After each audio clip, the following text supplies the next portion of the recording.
కేంద్ర అఖిలపక్ష సమావేశంలో ఏపీ కూటమి ప్రభుత్వం తరపున మాట్లాడనున్న అంశాలపై కూడా వివరించినట్లు కూటమి పార్లమెంటు సభ్యులు తెలిపారు. ఏపీ ప్రయోజనాలకు సంబంధించి మొత్తం 6 అంశాలపై పార్లమెంటు శీతాకాల సమావేశాల్లో మాట్లాడనున్నట్లు కూడా టీడీపీ ఎంపీ శ్రీకృష్ణదేవరాయలు తెలిపారు. విభజన హామీలు నెరవేర్చడంతో పాటు అందరికీ మంచినీళ్లు అందించాలనే సంకల్పాన్ని నెరవేర్చడం కోసం పార్లమెంటు ప్రస్తావించనున్నట్లు జనసేన ఎంపీ బాలశౌరి తెలిపారు.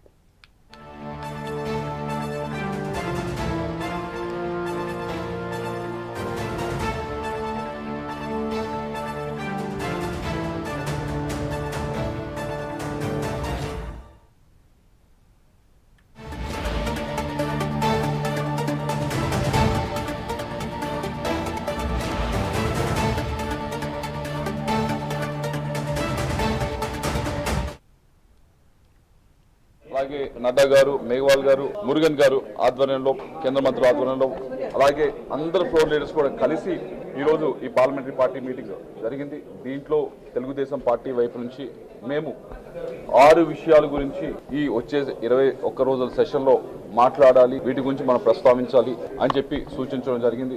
దాంట్లో మొదటిది ఏదైతే కేంద్ర ప్రభుత్వం వైపు నుంచి అనౌన్స్ చేశారో PM ధనధాన్య కృషి యోజన, రైతులకి సంబంధించి రైతులకు ఉపయోగపడే స్కీమ్ ఏదైతే ఉందో దాన్ని ఆంధ్రప్రదేశ్ వైపు నుంచి తెలుగుదేశం పార్టీ దీని గురించి మాట్లాడదలుచుకుంది. ఆంధ్రప్రదేశ్ పూర్తిగా అగ్రికల్చర్ మీద, వ్యవసాయం మీద ఆధారపడిన రాష్ట్రం. ఈ స్కీమ్ వల్ల ఆంధ్ర రాష్ట్రానికి ఎంతో బెనిఫిట్ ఉంది. అలాగే మనం అందరం కూడా చూసాం, పోయిన సంవత్సరం ఆంధ్ర రాష్ట్రం వైపు నుంచి మన రైతులు ఎంతో కష్టపడ్డారు, మంచి పంటలన్నీ కూడా పండించారు, ఎక్కువగా ఉత్పత్తి కూడా చేయడం జరిగింది. అయితే మంచి అవార్డ్స్ వచ్చినాయి, ఉత్పత్తి పెరిగింది. అయితే ఎక్కువ ప్రొడ్యూస్ వచ్చిన తర్వాత, ఉత్పత్తి వచ్చిన తర్వాత దాని రేటు మాత్రం అంత రైతులకి రాకపోవడం అనేది మనం చూడటం జరిగింది. దానికి రాష్ట్ర ప్రభుత్వం వైపు నుంచి ఇన్వాల్వ్ అయ్యాము, కొన్నాము. ఆ రేటుని కాపాడటం కోసం టొబాకో అయితే కానీ, మిగతా ఇతర పంటలు అయితే కానీ, అలాగే మ్యాంగో అయితే కానీ చిత్తూరులో, వీటన్నిటి కూడా రాష్ట్ర ప్రభుత్వం వైపు నుంచి ఇన్వాల్వ్ అయింది, కొంది, ఆ రేటుని నిలబెట్టింది. అయితే కేవలం రాష్ట్ర ప్రభుత్వమే కాదు, కేంద్ర ప్రభుత్వం వైపు నుంచి కూడా వారు కూడా దీనిపైన దృష్టి సారిస్తే ఇంకా బాగా ఉంటుందనేది మా ఉద్దేశం. కాబట్టి దీనిపైన ఈ PM ధనధాన్య కృషి యోజన పైన డిస్కషన్ చేయాలి అని చెప్పి సూచించడం జరిగింది. రెండోది జల్ జీవన్ మిషన్ మీద ప్రతి ఇంటికి కూడా కుళాయి నీళ్ళు ఇవ్వాలనేది తెలుగుదేశం పార్టీ మేనిఫెస్టోలో పెట్టడం జరిగింది. అయితే మనం అందరం కూడా చూసాం, 2019 నుంచి 24 దాకా 24,000 కోట్లు మన రాష్ట్ర ప్రభుత్వానికి ఇస్తే 2,000 కోట్లు మాత్రమే.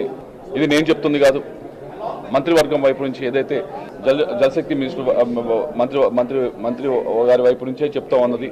2,000 కోట్లు మాత్రమే వాడటం జరిగింది. చాలా చోట్ల అది కూడా డైవర్షన్ జరిగింది, ఆ ఫండింగ్ కూడా అనేది చెప్పడం జరిగింది. దీనిపైన కూడా డిస్కషన్ పెట్టాలని చెప్పుకోవడం జరిగింది. ఆల్ పార్టీ మీటింగ్లో ఈరోజు జనసేన పార్టీ తరఫున ప్రధానంగా కొన్ని విషయాలు మేము డిమాండ్ చేశాం. తెలుగు రాష్ట్రాలు డివైడ్ అయింది దాదాపు 10 సంవత్సరాలైనా చట్ట విభజనలో ఉన్నటువంటి బైఫర్కేషన్ యాక్ట్లో ఉన్నటువంటి విషయాలన్నీ ఏదైతే ఉన్నాయో, ఇచ్చినటువంటి హామీలు ఏదైతే ఉన్నాయో అవన్నీ కూడా పార్లమెంట్లో డిస్కషన్ పెట్టి అవన్నీ కూడా ఇంప్లిమెంట్ చేయమని చెప్పేసి రిక్వెస్ట్ చేయడం జరిగింది. రెండో విషయం, మనకి స్వతంత్రం వచ్చి 75 సంవత్సరాలు దాటిన శుభ్రమైన సురక్షమైనటువంటి త్రాగునీరు అనేది ప్రతి ఇంటికి ఇవ్వాలనేది మా జనసేన పార్టీ యొక్క ఆలోచన విధానం, మా పవన్ కళ్యాణ్ గారి యొక్క ఆలోచన విధానం. జలజీవన్ మిషన్ స్కీమ్ ఏదైతే ఉందో దాన్ని ఎక్స్టెండ్ చేస్తూ ప్రతి ఇంటికి ఆంధ్రప్రదేశ్లో శుభ్రమైన మంచినీళ్ళు ఇవ్వాలని చెప్పేసి మేము అడిగాం. ఆ స్కీమ్కి ఎన్ని డబ్బులు అవసరమో అవన్నీ కేంద్ర ప్రభుత్వం ఇవ్వమని చెప్పేసి కూడా రిక్వెస్ట్ చేశాం. మరి ఒకటి ప్రధానమైనటువంటి విషయం, ప్రతి సంవత్సరం వర్షాలు అనేవి మనకి కావాల్సినంతగా రావట్లేదు.